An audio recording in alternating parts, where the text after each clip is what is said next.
I'm going to talk to you about some things I've learned in my journey. Most from experience, some of them I heard in passing, many of them I'm still practicing, but all of them I do believe are true.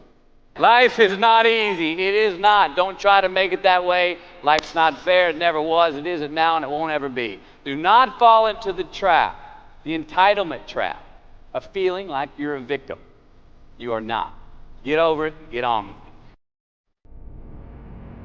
So the question that we've got to ask ourselves is what success is to us, what success is to you. Is it more money? That's fine. I got nothing against money. Maybe it's a healthy family. Maybe it's a happy marriage. Maybe it's to help others, to be famous, to be spiritually sound, to leave the world a little bit better place than you found. Continue to ask yourself that question. Now, your answer may change over time, and that's fine. But do yourself this favor. Whatever your answer is, don't choose anything that will jeopardize yourself. Prioritize who you are, who you want to be, and don't spend time with anything that antagonizes your character. Be brave, take the hill, but first answer that question, what's my hill? So first, we have to define success for ourselves. And then, we have to put in the work to maintain it. Take that daily tally. Tend our garden. Keep the things that are important to us in good shape. Where you are not is as important as where you are. It is just as important where we are not as it is where we are. Look, the first step that leads to our identity in life is usually not, I know who I am. I know who I am. That's not the first step. The first step's usually, I know who I am not.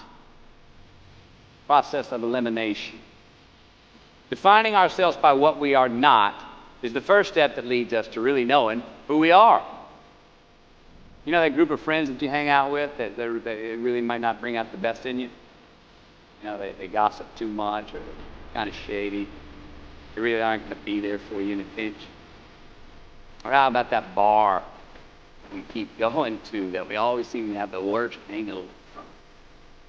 Or that computer screen, right? That computer screen that keeps giving us an excuse not to get out of the house and engage with the world and get some real human interaction. Or how about that food that we keep eating? Stuff that tastes so good going down, makes us feel like crap the next week. We feel lethargic, we keep putting on weight. Well, those people, those places, those things, stop giving them your time and energy. Just don't go there. I mean, put them down. And when you do this, when you do put them down, you quit going there, and you quit giving them your time, you inadvertently find yourself spending more time and in more places that are healthy for you, that bring you more joy. Why? Because you just eliminated the who's, the where's, the what's, and the when's that were keeping you from your identity. Like, trust me, too many options, I promise you, too many options will make a tyrant of us all. All right, so get rid of the excess, the wasted time. Decrease your options.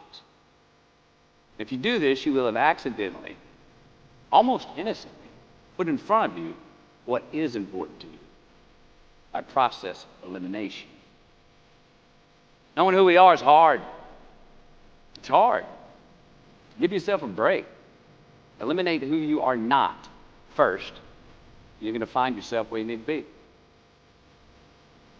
Instead of creating outcomes that take from us, let's create more outcomes that pay us back, fill us up, keep your fire lit, turn you on for the most amount of time in your future. We try our best. We don't always do our best. Well, architecture is a verb as well. And since we are the architects of our own lives, let's study the habits, the practices, the routines that we have that lead to and feed our success, our joy, our honest pain, our laughter, our earned tears. Let's dissect that and give thanks for those things.